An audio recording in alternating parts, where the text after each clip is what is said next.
नमस्कार दोस्तों, मैं रोहन शर्मा स्वागत करता हूं सभी का आपके अपने चैनल ज्योतिषन वास्तु में। कैसे हैं आप सभी? आज हम यहां पर बात करने वाले हैं एक बहुत ही ज्यादा इंपॉर्टेंट टॉपिक के बारे में। सवाल बड़ा सिंपल था बट बहुत ही ज्यादा गंभीर था और कई लोगों से ये सवाल देखने को मिला कि सर क्या कोरोना अप्रैल के महीने में वापस आने वाला है? क्या कोरोना की वजह से देश और दुनिया में परेशानियां बढ़ते हुए नजर आएंगी और क्या एक बार फिर से हम बहुत ज्यादा क्रिटिकल सिचुएशन में फंसने वाले हैं क्या? ये एक गंभीर सवाल है और ऐसा प्रतीत हो रहा है कि हर व्यक्ति के मन में ये सवाल कहीं ना कहीं चल रहा है और आज भी हम शायद कोरोना के खौफ में जीते हुए नजर आ रहे हैं। इस तरह का भाव मुझे देखने को मिला, तो मुझे लगा कि एक बार और कैलकुलेशन कर लेनी चाहिए और उसके बाद कैलकुलेशंस के जो रिजल्ट आए हैं ये मैं आप सभी को बताने की कोशिश कर रहा हूं।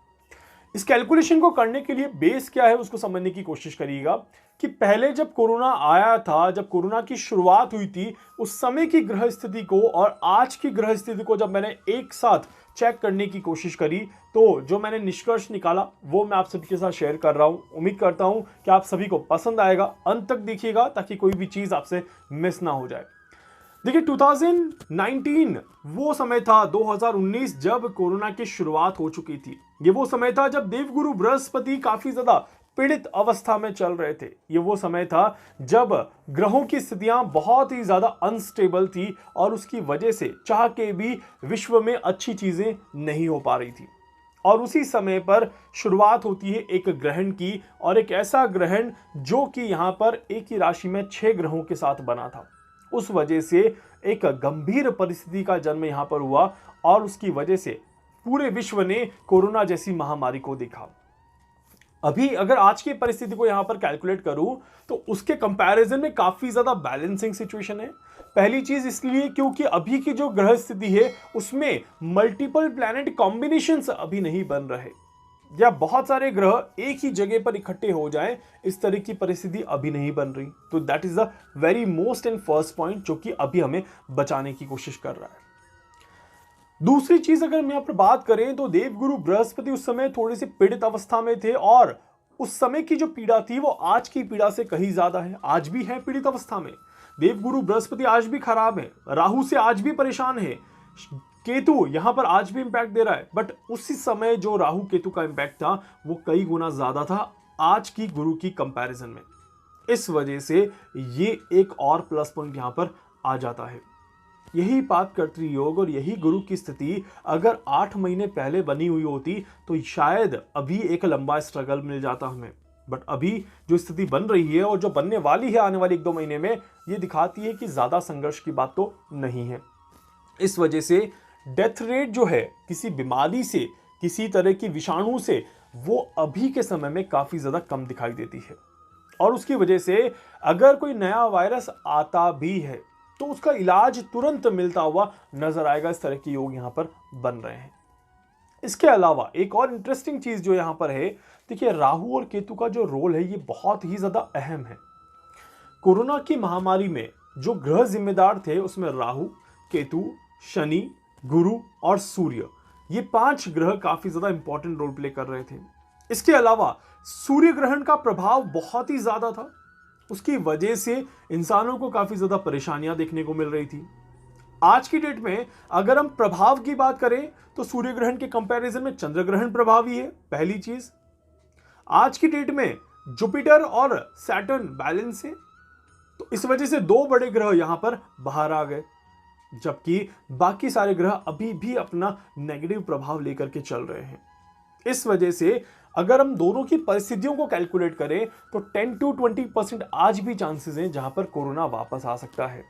जब 10 से 20% की कैलकुलेशंस आती हैं, इसका मतलब है कि कोरोना के वापस आने की जो कैलकुलेशंस में हम ये कह सकते हैं कि नए वेरिएंट्स आ सकते हैं। इससे मनाही नहीं की जा सकती कि नए वेरिएंट्स नहीं आ सकते, 100% आ सकते हैं, क्योंकि 10 to 20% कैलकुलेशंस आ रही हैं किसी तरह के विषाणु, नई बीमारियों के जन्म लेने की। बट अगर हम कंपेयर करें कि इसके खतरनाक होने के चांसेस कितने बनेंगे, तो आज की डेट जिस तरह से हम चल रहे हैं, जिस परिस्थिति में हम चल रहे हैं, अगर कोई भी वायरस कितना भी खतरनाक हो जाए, कितना भी खतरनाक इंपैक्ट करना शुरू कर दे, स्टिल उसका प्रभाव बहुत ज्यादा लंबे समय तक एग्जिस्ट करता हुआ नहीं दिखाई देता। क्योंकि आने वाले 3 महीने के बाद की जो ग्रह स्थिति देखें तो वो फिर भी थोड़ा सा सिचुएशंस को बैलेंसिंग लेवल पर लेकर के जा रही है। और जिस तरह से देवगुरु बृहस्पति अपनी चाल को बढ़ाने की कोशिश कर रहे हैं, वैसे ही यहां पर समय बढ़ता हुआ नजर आ रहा है। और उसमें भी एक प्लस पॉइंट मैं आपको बता देता हूं, आप जानकर खुद यकीन करेंगे, आपको समझ में आएगा कि जो बात मैं बोल रहा हूं कितनी सत्य है, कि जब से राहु और केतु मेष और तुला के एक्सिस पर बैठे हैं, तब से कोरोना की जो महामारी थी वो ऑलमोस्ट डिक्रीज एंड पर चली गई है। जब से केतु यहां पर तुला राशि पर आए हैं, तब से मेडिकल साइंस बहुत स्ट्रांग हो चुका है। वैक्सीनेशन का प्रोसेस बहुत ज्यादा स्पीड से चला है। और साथ ही साथ अगर आप देखेंगे तो हम सभी अपने अपने कामों में बहुत जल्दी लगना शुरू हो गए हैं। इस वजह से यहां पर देखा जाए तो ये एक प्रभावी रिजल्ट हमें देखने को मिल रहा है। दूसरी तरफ गुरु बैलेंस हुआ, शनि बैलेंस हुआ, शनि प्लूटो की युति खत्म हुई और काफी सारी चीजें जो है वो और दूसरे ग्रहों की वजह से यहां पर अच्छी होते हुए नजर आई। हालांकि देश और दुनिया में एक तरह से नेगेटिव माहौल किसी न किसी चीज को लेकर के तो बना हुआ ही है, चाहे वो भूकंप हो जाए, चाहे वो देश और दुनिया की लड़ाई हो जाए, चाहे कोई और रीजन हो जाए, बट कोरोना एक जो महामारी है वो यहां से पूरी तरह से खत्म होते हुए नजर आ रही है। तो हम ये कह सकते हैं कि जहां पर 2019 में इसकी शुरुआत हुई थी वो 80% के साथ हुई थी, 2020 में और 21 में जब कोरोना का प्रभाव था तो वो 100 और 120% था। आज की डेट में 2023 की 2022 के सेकेंड हाफ से अगर मैं देखूं तो वो इंपैक्ट जो है वो बिल्कुल डिक्रीज होता गया और आज की डेट में वो सिर्फ और सिर्फ 10 to 20% का इंपैक्ट यहां पर देता हुआ नजर आता है।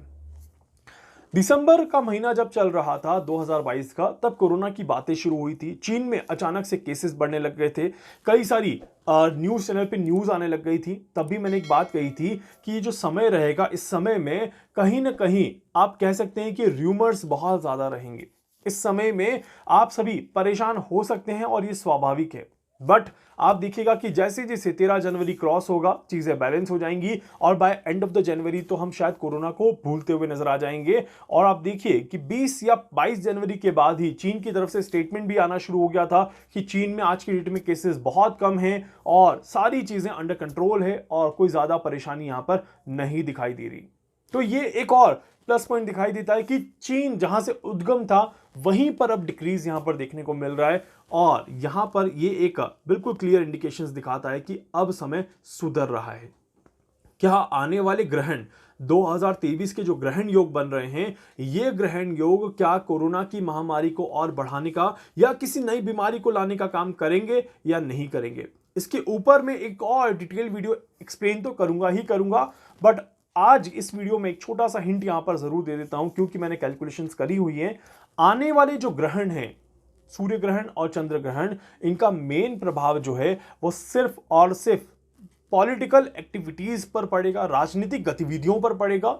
But lower class people, middle class people और साथ ही साथ बीमारियों पर इसका प्रभाव नहीं पड़ेगा।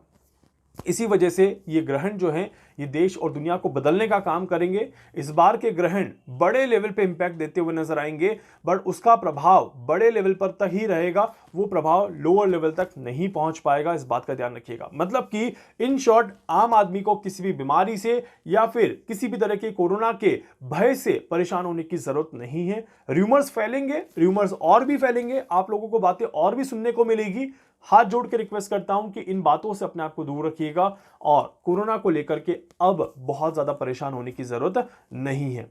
उम्मीद करता हूं कि ये कैलकुलेशंस आपको समझ में आई होंगी और इसके आधार पर फ्यूचर एक पिक्चर आप अपने दिमाग में क्लियर कर चुके होंगे। वीडियो को लाइक कर दीजिएगा, चैनल को सब्सक्राइब जरूर कर दीजिएगा, बेल आइकन पे जरूर से क्लिक करिएगा। इसके अलावा कुछ पूछना चाहते हैं, कुछ जानना चाहते हैं, अपने बारे में कुछ समझना चाहते हैं, आप मुझसे संपर्क कर सकते हैं। मैं पूरी कोशिश करूंगा आप सभी की हर संभव मदद यहां पर कर सकूं। धन्यवाद।